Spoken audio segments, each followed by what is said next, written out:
State bank of ইন্ডিয়ার মালদা ব্রাঞ্চে এই চোরটাই আমার কাউন্টার থেকে টাকা চুরি করে ধরা পড়েছে, যার ফলে ব্যাংকের অফিসারদের অত্যাচারে আমি চাকরি ছাড়তে বাধ্য হয়েছি প্রাণ বাঁচাতে।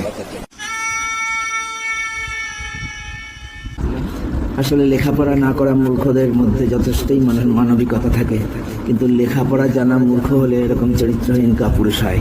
স্টেট ব্যাংকের সমস্ত 100% স্টাফ, সব ধরনের স্টাফই এইরকম। স্টেট ব্যাংকের এই সিম্বলটা এখন বিশ্বাসঘাতকতার প্রতীক, প্রতারণার প্রতীক, নৃশংসতার প্রতীক।